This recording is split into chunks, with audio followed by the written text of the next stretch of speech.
Ser podcast. Long ago when I was young, I fell for love, but never more. Oh my God, oh my God.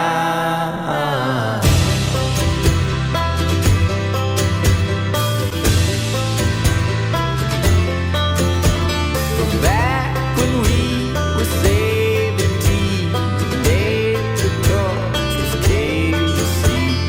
Oh my God, oh my God. Vamos a hacer el primer viaje internacional del año, esta vez de la mano de nuestro compañero Pablo Morán, jefe de internacional de los servicios informativos de la cadena SER. ¿Qué tal, Pablo? ¡Feliz año!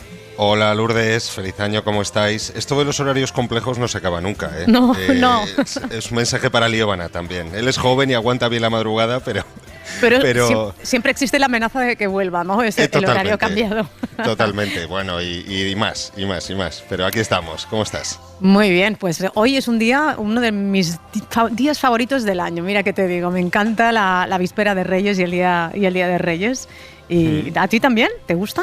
Sí, da un poco de pena que las fiestas se acaben, la verdad. Y los bueno, que a mí somos... Bueno, lo que pasa es que... Yo me cojo vacaciones. Yo también, pero para mí tiene un aliciente especial, que vienes en mi caso, al Bierzo, a Ponferrada, y ves a gente a la que habitualmente pues es muy complicado ver, ¿no? Y además, pues ahora con hijos, con obligaciones familiares, es en Navidad cuando nos encontramos, o sea que sí queda un poquito de penita que se acaben las fiestas. Aquí con una cosa pendiente, déjame que insista en ello, que no tenemos todavía los oncólogos en el Hospital del Bierzo, ya te lo dije el otro día, sí. Lourdes, pero seguimos igual. A ver si esta noche los Reyes nos resuelven algo. A ver, bueno, no son los Reyes los que tienen que resolver ese tema, pero no está de más pedirlo, y aprovechamos cualquier momento para decirlo, denunciarlo aquí en Antena, porque de eso dependen muchas vidas. Hoy estaba pensando, Pablo, a ti y a los compañeros de Internacional, Donald Trump, por ejemplo, nos ha dado vacaciones en Navidad. Bueno, la actualidad internacional está, yo creo, en el foco más que nunca, ¿no? Porque si hay una palabra que podría resumir un poco las perspectivas internacionales, es la incertidumbre, ¿no? La semana pasada comentábamos que la clave principal de 2025 iba a ser ese regreso de Donald Trump a la Casa Blanca, y pues eso, todas las dudas e incertidumbres que planteaba en términos comerciales, de seguridad, la ajustada mayoría que tienen los republicanos en ambas cámaras, ¿no? Se ha hecho visible, se acaba de hacer visible en esta semana, ¿no? Con cómo ha salvado in extremis Donald Trump la votación de ese nuevo presidente de la Cámara de Representantes, Mike Johnson, que lo ha sacado por la mínima, ¿no? Yo comentaba el otro día con nuestro amigo José Antonio Gurpegui, el director del Instituto Franklin en la Universidad de Alcalá, que, claro, el gran riesgo para él, decía, era que Trump llegaba con la intención de cambiar las reglas, ¿no? Y no sabemos muy bien cuáles son las reglas que quiere imponer. No sabemos muy bien cuál es el orden mundial que nos puede imponer no solo él, sino el resto de hombres multimillonarios con los que llega y los que ha ido colocando, ¿no?, en la administración norteamericana, y que obviamente van a tener una influencia muy grande en el resto del mundo. Yo creo que nos tenemos que ir acostumbrando a esto de la diplomacia coercitiva, ¿no? Lo estamos viendo, por ejemplo, con el Canal de Panamá, cómo Trump está disconforme con los impuestos, ¿no?, que paga Estados Unidos por el tránsito de su comercio por ahí, y lo que ha dicho es, pues como no nos gusta, pues esto que vuelve a ser de Estados Unidos, ¿no? Y ahí posiblemente consiga una rebaja de esos impuestos. Y así con todo. Estamos viendo también cómo Elon Musk intenta intervenir en las elecciones de Alemania. En las últimas horas también está cargando contra el gobierno de Keir Starmer, el gobierno laborista de Reino Unido. En fin, que nos tenemos que acostumbrar a eso. Eso es el regreso de Donald Trump, intentar cambiar las reglas y las formas de hacer en todo el mundo, y ya veremos en qué sentido lo hace, ¿no? Es que falta el viernes, se hará pública la sentencia, se va a convertir Donald Trump en el primer presidente convicto de los Estados Unidos a tan solo 10 días de tomar posesión del cargo. Es un inicio de mandato también marcado por la violencia, esos atentados en Las Vegas y Nueva Orleans, que es muy turbio todo, ¿no? Es todo como pasa como con el atentado de Magdeburgo, ¿no? Que no se sabe muy bien estos perfiles tan turbios que no sabes muy bien.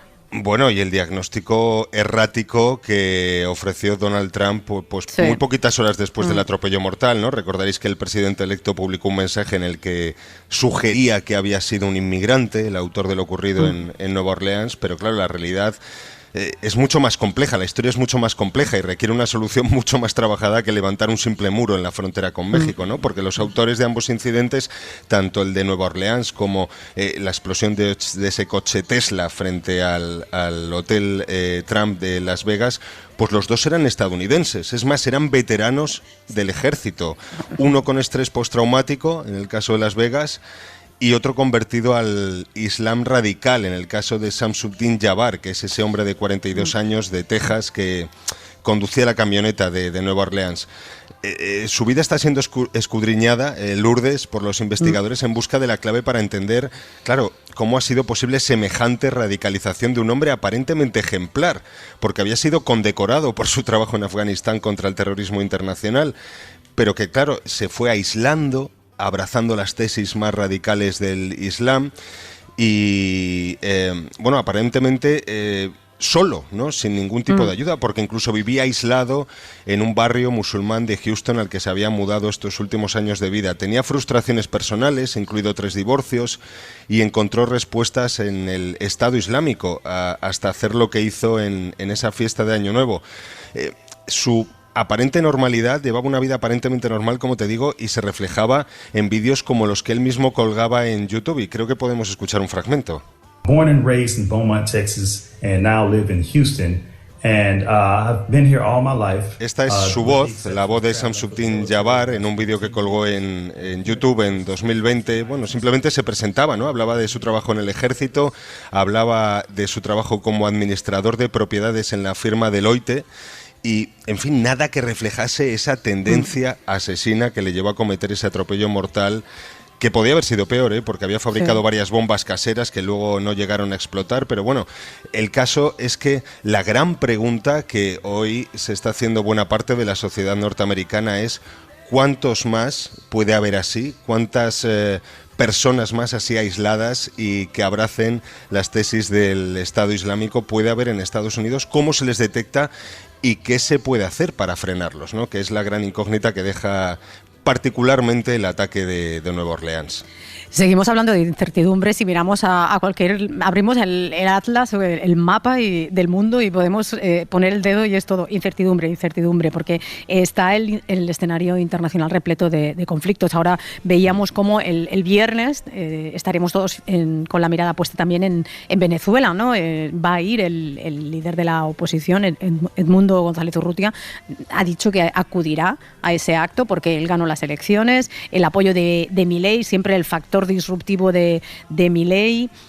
Hay un montón en Europa tampoco las cosas están mejor, ¿no? Porque tenemos elecciones en Alemania el 23 de febrero, Francia tampoco acaba de encontrar su rumbo político, también la llamada locomotora franco-alemana no acaba de tirar, no está pasando por sus mejores momentos, y así podríamos, suma y sigue, ¿no? O la noticia de última hora de que no se ha conseguido formar gobierno en Austria. Realmente tenemos un montón de carpetas en internacional. Pablo, desde aquí miramos también especialmente a Gaza y a Ucrania, pero podríamos, no sé, ampliar el foco y mirar también a otros lugares como Sudán, Afganistán, Congo, el Sahel, por ejemplo, también.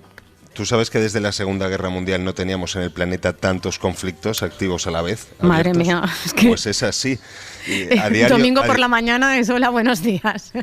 A diario solemos contar las novedades efectivamente en Oriente Medio o en Ucrania, que son las guerras que más atraen nuestra atención, ¿no? Pero tú has citado un conflicto, el de Sudán, que es una guerra absolutamente olvidada, aunque es el conflicto con mayor número de desplazados en el mundo, más de 10 millones. Algunos a países vecinos que ya soportan, en fin, una enorme presión de refugiados y y por otros problemas crónicos en África, ¿no? Como la inseguridad alimentaria, la explotación de los recursos.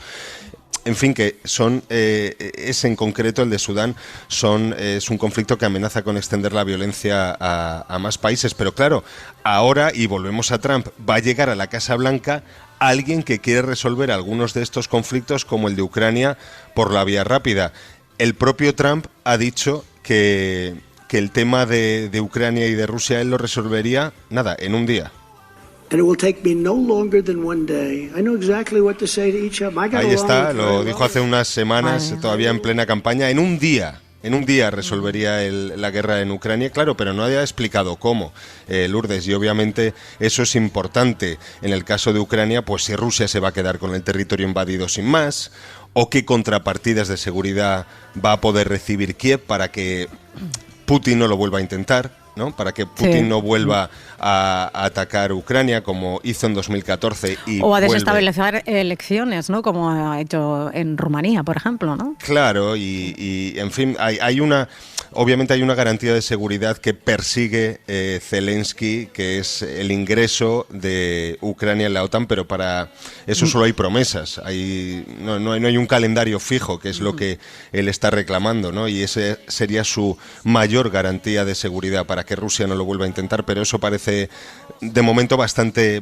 poco probable que vaya a ser así en los próximos meses o que se vaya a resolver la guerra de Ucrania por esa vía, ¿no? El año que dejamos atrás también comentabas que ha sido el año de la crisis de la democracia, la gobernanza global, y me pregunto hasta qué punto y cada vez más la tecnología se ha convertido en un protagonista más, ¿no? del tablero internacional. Ahora, para entender la geopolítica, también hay que añadir, y vamos a tener que añadir otro punto importante, ¿no? ¿Quién está desarrollando la inteligencia artificial? ¿Con la financiación o el dinero de quién? Y sobre todo, ¿de dónde saca los materiales necesarios para ello? Buena pregunta, porque de momento el desarrollo de la inteligencia artificial está en manos privadas, ¿no? En manos como las de Elon Musk, que además va a tener un papel protagonista dentro de esa administración de Estados Unidos. Y eso, claro, no nos da muchas garantías sobre los límites éticos, ¿no? Que se puedan poner a esta revolución, porque es una revolución en todos los niveles, lo decíamos el otro día, a nivel laboral, al nivel particular, ¿no? Porque va a cambiar, todo lo que conocemos tal cual lo conocemos, ¿no? Y harán falta, pues eso, unos límites éticos que no está muy claro quién los va a poner y si se van a poner siquiera, ¿no? Y todo esto, pues efectivamente, con una crisis de la gobernanza global que lo estamos viendo pues con mucha crudeza en los últimos meses, particularmente con la incapacidad de Naciones Unidas para arbitrar los problemas del planeta. Y cuando hablábamos, por ejemplo, antes de que Trump quiere cambiar las reglas, bueno, claro, pensado así, las reglas llevan mucho tiempo sin cumplirse, ¿no? Ya está Israel, ahí está Israel, pues haciendo lo que quiere en Oriente Medio, en Oriente Próximo, con los territorios palestinos y con sus países vecinos, sin que nadie haga nada, ¿no? Con la comunidad internacional desde hace ya muchas décadas, pues mirando como simple observador a lo que pasa allí y sin tomar ningún tipo de medidas, ¿no? Entonces, claro, ahora llega alguien que quiere cambiar las reglas, unas reglas que han funcionado desde hace mucho tiempo bastante mal, ¿no? Y se han incumplido.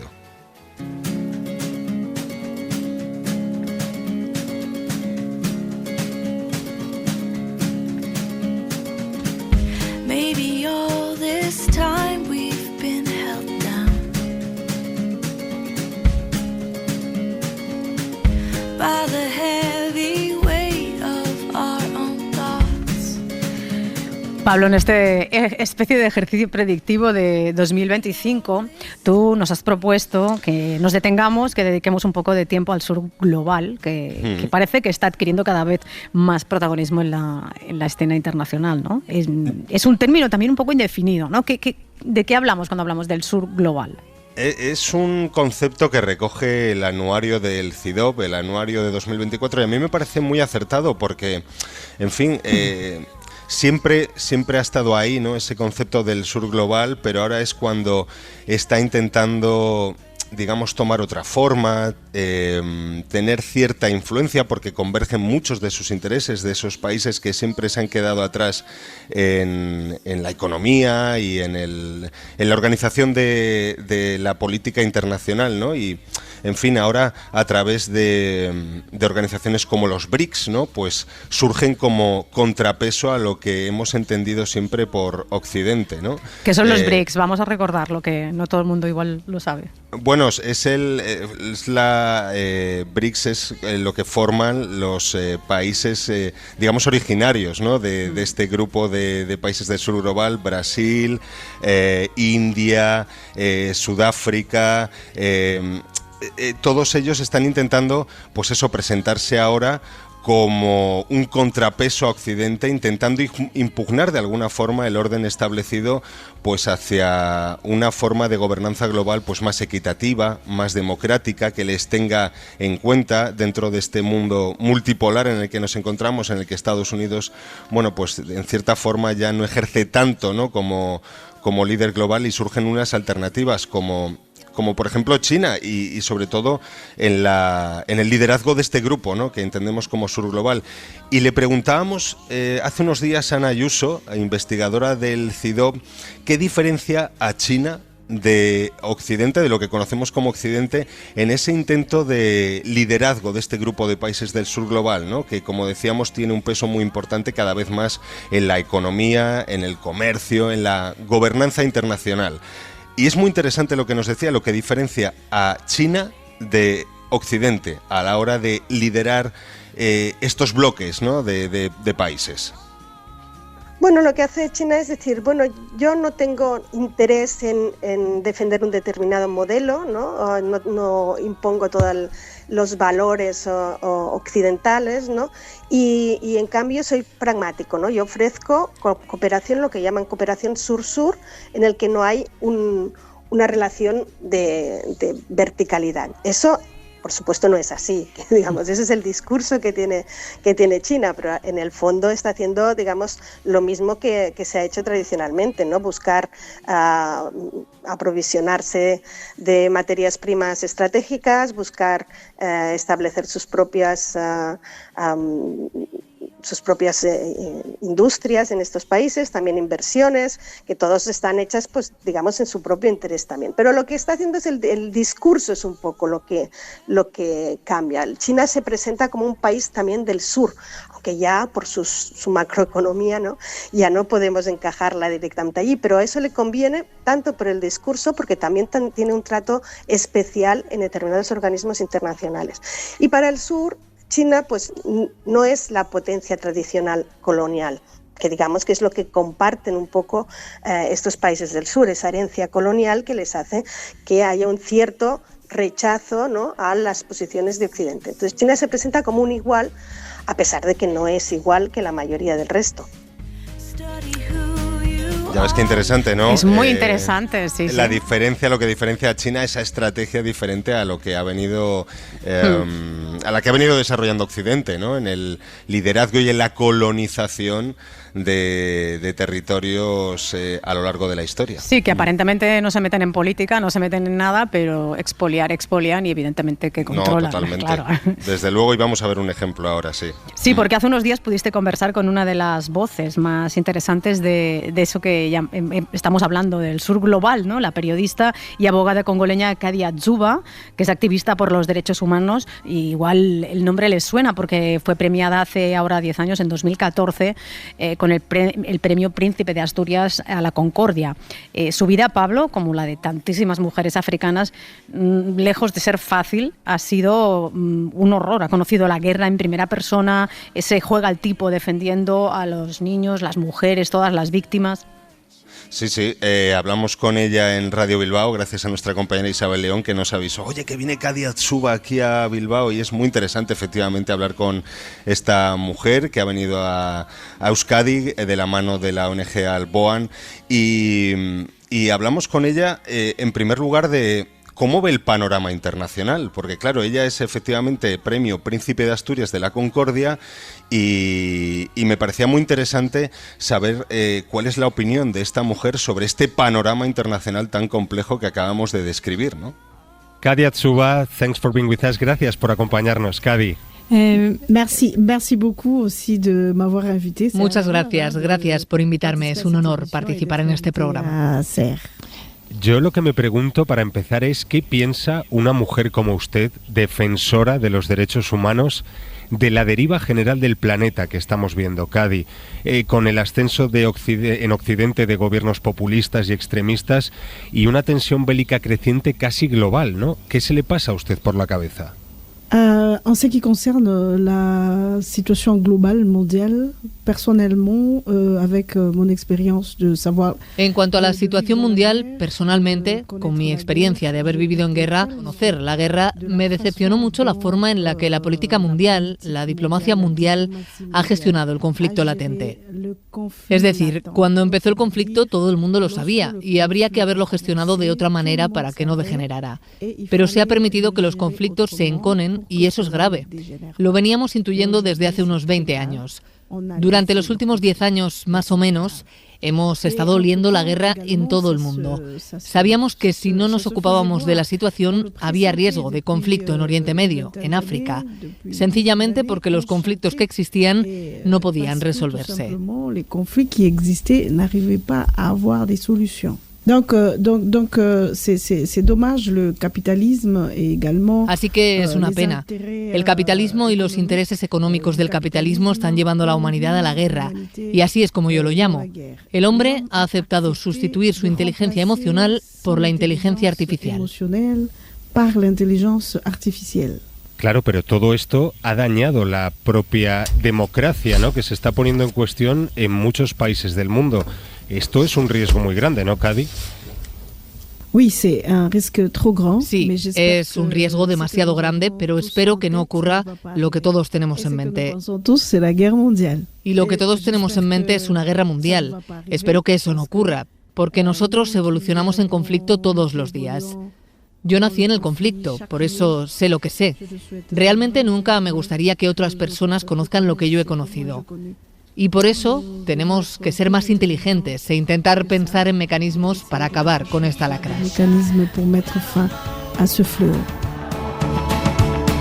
Hablasteis también de los jóvenes, Pablo. África es un continente con un 65% de población joven. No sé si puede ayudar a impulsar ese sur global e imponer otras reglas de juego. Bueno, sí, porque, en fin, efectivamente es una sociedad que viene de sufrir un conflicto toda su vida, ¿no? Y más en particular el caso de la República Democrática del Congo, que es uno de esos países que están sirviendo de mina internacional, ¿no?, de minerales básicos para la tecnología, para el desarrollo precisamente de esa, entre otras cosas, inteligencia artificial que citábamos antes. Hay un libro muy interesante de Siddhar Kara, de Capitán Swing, que se llama Cobalto Rojo y que describe las grandes minas de este mineral en la República Democrática del Congo, cómo se ven a golpe de clic en Google Earth. Cualquiera de nuestros oyentes ahora mismo puede entrar y comprobarlo, ¿no? Buscar la República Democrática del Congo y ver grandes agujeros negros en el mapa. Esos son las minas de cobalto rojo en el país de Kadi Atsuba, ¿no? Y son minas en las que se describe una explotación similar, o al menos lo hace el autor, similar a la de la construcción de las pirámides de Egipto, ¿no? Imagínate cómo será la cosa. Bueno, pues todo eso es una realidad en un país que además ha sufrido la guerra y que puede dar lecciones al resto del mundo de cómo gestionarlo, ¿no? Y Occidente tiene claramente una responsabilidad en todo esto. Exactamente, porque el saqueo sigue, y una de las últimas cosas que ha hecho precisamente Joe Biden antes de abandonar la Casa Blanca es pues viajar a África para atar el suministro de estas materias primas para su país, ¿no? Claro, Occidente, Kadi, tiene una responsabilidad directa con el conflicto en el Congo, ¿no? Tout à fait d'accord avec vous. Oui, exactement. L'Occident. No podría estar más de acuerdo contigo. Exactamente. Occidente tiene una responsabilidad directa en el conflicto de la República Democrática del Congo. Déjeme explicarle por qué. En primer lugar, tenemos un informe de Naciones Unidas llamado Mapping Report, que enumera y cita a las multinacionales europeas que están financiando las guerras. Y estas multinacionales no son africanas. Estas multinacionales son europeas y también americanas.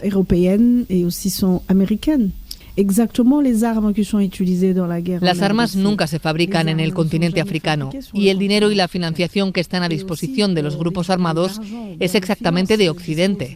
Y los minerales extraídos en las zonas del conflicto son siempre comprados por las multinacionales para ser procesados aquí. Entre otras cosas, si podemos hablar también de derechos humanos, Occidente sigue defendiendo el respeto de los derechos humanos. Pero ¿dónde está el respeto de esos derechos humanos? Cuando miles de personas están en la carretera o les queman las casas de sus aldeas y se quedan hambrientas, tristes y sin hogar en su propio país. Kadi Atsuba, muchísimas gracias por su tiempo. Gracias, muchísimas gracias.